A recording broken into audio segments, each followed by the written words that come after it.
Hey everybody, it's Alex from Heavy New York. This is the first interview of 2018, and we're starting things off on a brutal note because we got Trey of Dying Fetus. Thank you so much for being here, man. Thank you for having me. Yeah, it's great to have you here. It's fair to say you guys have had a pretty busy year. You've released your latest record, The Wrong One to Fuck With. Yes. And the record is absolutely brutal, definitely the death metal we all know and love. How has the record cycle been so far?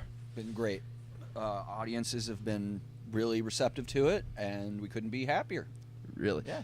That's awesome. And, you guys have, played on Summer Slaughter. You did a tour with Hatebreed and Code Orange, and now you're doing this little mini headlining tour. Yep. It seems that you guys have been very busy. Now, with this particular record, did you kind of want to make a follow-up to the Reign Supreme record? Because it's been like about, 5 years since that last record? And Yeah, we wanted to do that and better. Okay. Try to better it. You always want to improve upon what you do a little bit every time. And we just, we took our time with it. We didn't want to rush it. Also because I was doing pre-production for the first time with the band, so it took me a little bit of time to learn how to operate the recording software and all that. of course. So it was just an album that we wanted to put together, and we wanted to put together Dying Fetus kind of album. Excellent. Now, Dying Fetus definitely has that classic death metal sound to it, that we all know and love. Mm-hmm. So, with that being said, does that mean that most fans can kind of know what to expect when they put out another record, or do you sometimes like to shock the fans and throw some experimental elements in there?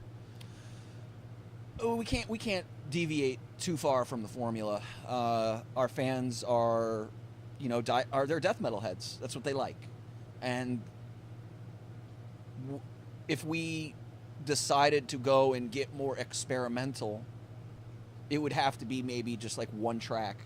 But we've actually kind of been messing with that. On Reign Supreme and on this album, we have songs that have a little bit more melodic things going on. Less just like dissident noodling, and more actually like structured melody. Of course. So we kind of started messing with that with Reign Supreme, and then full on got it going with this album. Okay. So that being said, since you try not to deviate from the, distance yourself from the formula too much, with each record every time you enter the studio, does it get a little bit easier? You kind of like know where to go, or each record's a completely different experience? It's writing is tough. Yeah. You're like, oh man, did we already do that? Or did somebody else already do that? Wait a minute, listen back to that. Oh, damn it. That is a song already. Yeah. So it's kind of hard to try to do the same thing you did before, but just a little different, just different enough for it to be fresh. Yeah. That's I think more difficult than trying to just come with something completely out of left field. Because if you're doing something that's completely new, well, it's fresh even for you. And but when you're kind of like, okay, where do we go from here? Well, we slam. All right, how do we write a slam that's different than the last 30? Yeah, of course. So yeah, that's kind of what that is. I totally understand. Now, despite being one of the heavier bands out there, I mean, you guys have toured with a variety of. I saw you guys with the Casey Strain, which is more of like a deathcore band. I saw you with Black Dahlia Murder, more of a new school death metal band. And then you just did a tour with Hatebreed and Code Orange. So depending on the bills that you guys are on, do you notice maybe a different type of crowd or a different reaction or a size of mosh pit? Oh, absolutely. If we're like 3 out of 5 on the bill, right in the middle, and it's mainly like mainstream metal acts, like we did a run with Hatebreed some years back, and it was Hatebreed, Shadows Fall, us, and the reactions weren't as good for us because most people are Shadows Fall, Hatebreed type fans, not necessarily Brutal Death fans. But one thing that we can do with our sound, which I think a lot of other death metal bands can't do, is we can cater our set list to the audience in the room. Okay. So we have a lot of influence with grindcore, hardcore, straight up death metal, and just aggressive metal in general. So when we do a tour with a band like Hatebreed, we can go into the back catalog and go and say, let's do the more hardcore influenced songs, That way that their fans aren't totally blindsided by brutal death metal. Then they can have something that they're like, okay, that's a lick that I like. So we can do that. And then if we go on a tour with a super tech lineup of tech death bands, we'll throw all the tech stuff in there. And then everybody wants to see the noodling. Oh, wizard fingers. You're like a smorgasbord of death metal. We got what you want. Exactly. As long as it's aggressive music. Yeah. Next thing you got to do is you got to tour with like a band like I don't know, like much lighter, like Fozzy or something like that, and see how much you would change your set list there. Hey, I'll take a couple wrestling fans. Sure, bring them on. A lot of wrestling in the pit. Yeah, there is. Yeah.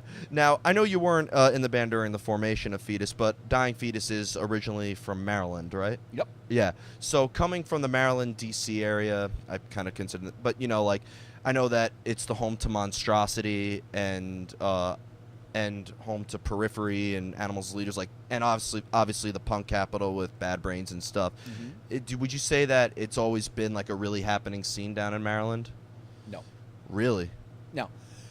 Oh man, Maryland death metal is good. It's gotten better. He said it, not me. It's gotten better. Don't get me wrong, all my Maryland friends, I love you. You guys are great. But, I mean, everybody back home, well, let me put it like this. Maybe it's good, but since it's right there in our face, you don't see it. Oh. You know what I mean? You're like overexposed, like kinda. New York, there's something here every day. So it's like, I could go see a show tomorrow. You know, where's the urgency? You know, maybe it's so good that I think it's bad. But it's good. I mean, we've got a scene. We've got consistent people that show up. You got faces that you always see, and it's definitely been good. Would I say it's like the hotbed of aggressive music? No, it's not. But Maryland Death Fest has done a good thing for Maryland and bringing attention to the Maryland scene. But I think a lot of people look at Maryland Death Fest, look at some of the history, and go and say, "Oh my God, I mean, something's in the water over there." I think the same thing's in the water everywhere. You know? So, well, maybe not, but I don't know. I think, like I said earlier, I think I'm just a little jaded because I'm so close to it. Yeah. That like I don't think it's as cool as maybe it is. Maybe it is really cool. Okay. I don't know. I can't tell. From an outsider's standpoint, they might have a different conclusion about it, right? Absolutely, yeah. Yeah, and I mean, you're in a band, too, that's all over the world, so you're technically at a show at a different part of the country every day. Yeah. So maybe you're just like the last place you want to be when you're off tour is at a show, right? Pretty much. I don't go to many shows on my own. Only if a friend's playing or something will I go. Okay. Now, one last question I wanted to ask is, because we're actually going to go to NAMM this year, so I'm in total gear mode, and I just wanted to ask, being the fucking drummer that you are, what are your weapons of choice? Well, I am endorsed, and I endorse Pearl drums. I have a Masters Maple Complete kit that I'm using tonight, which I just recently got. I endorse Sabian cymbals. Oh, sweet. Vic Firth drumsticks. DB drum shoes. And they make special shoes for drums? Yeah. Really? I did not know that. There's two companies out there. There's DB, and there's another company that I don't know much about. But yeah, there's drumming specific shoes out there. I think there's 3 shoe companies out there that do drums shoes specific for drummers. Oh, that's sweet. The DB shoes work nice for me. They feel good on my feet, and I like them. That's awesome. Mm-hmm. I mean, I never knew that. I've never seen a drummer like put on a specific set of shoes. I guess if bowling has it, drummers kind of need it too, right? Guitar players have picks. We're doing stuff with our feet. You got to have a specialized. You don't have to, but you should have specialized gear. I think that nothing's going to make you actually play better. Yeah. If anything, it'll just make you play more confidently. Okay. So, I mean, you're not going to be able to do something that you couldn't do before just because you're wearing them. Yeah. But what you can do is you can feel a little bit more confident about the equipment lasting, the equipment not failing you, the equipment not restricting your playing. Understand. And that goes with all gear. Axis pedals. Oh. Axis pedals. I'm endorsed by Axis also. So, quality equipment allows you to play with more confidence. Okay. It's good to know, because, I mean, I've talked to some drummers before, and, obviously the main point behind drums is you got to keep the rhythm and the beat and tempo going. So some people say, oh, I don't need like something too fancy as long as if I could do that. But from what you're mentioning, it seems like the gear enhances the ability to keep that as well. It's, right?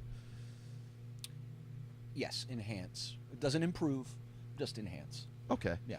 So before we go, first of all, I want to truly thank you so much for your time, for coming out here Thank and you. rocking New York City again.